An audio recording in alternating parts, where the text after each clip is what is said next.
Hey everyone, it's Eddie over here from Indian Head Chrysler. You know, I just had a couple of people leave the dealership here, and it kind of gave me an idea of a video to make for you guys. They were driving a couple of all-electric trucks, and they were having issues making it from one of the towns next to us here all the way to Regina. So they had to both pull in here, plug into our electric charger, and actually piggyback each other so that they were both getting a charge at the same time. Blah blah blah blah blah. Seems like a lot of stuff to go through just to get from point A to point B. So we have here our plug-in hybrid electric vehicle.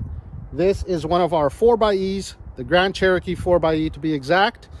We have these vehicles in our Wranglers. We have, or this drivetrain in our Wranglers, as well as the Dodge Hornets. It is something that's going to be coming out in a lot more vehicles in the near future, but I thought, let's explain this a little bit more. They're not all electric vehicles. They're hybrids. Now, not only hybrids, but plug-in hybrids. Now, that gives you the best range as far as driving is concerned from point A to point B, because you have both drivetrains that are going to get you there. We're going to take it for a little spin here down the highway, and as you can see right now it is using mainly battery, and I am just driving normally. We're on the merging lane. It's going to use mostly battery.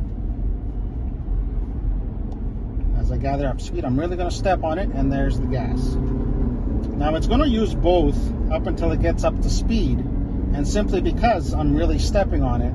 So when you really step on it, then it kind of activates both. Once you get up to speed, we're going to put it on cruise here.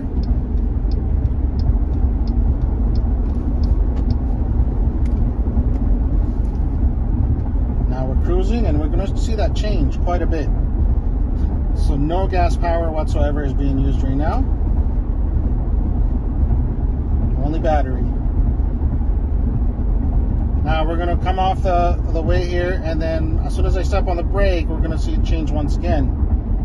And now it's going into minus, which means I'm actually charging the battery.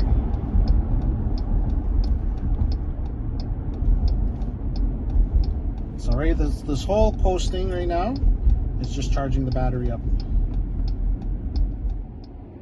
So that's a quick kind of look at how the 4xEs work. Huge difference between all electric, regular hybrids, and then plug-in hybrids.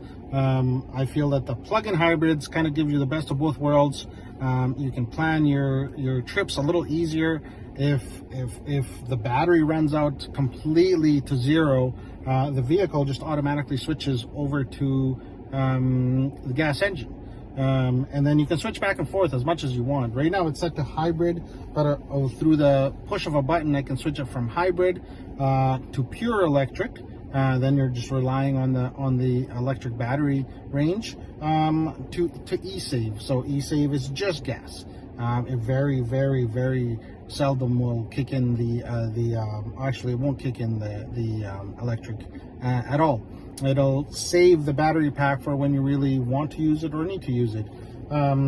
So if you're having any type of range issue with an all-electric vehicle, this is kind of what you want to get looking into.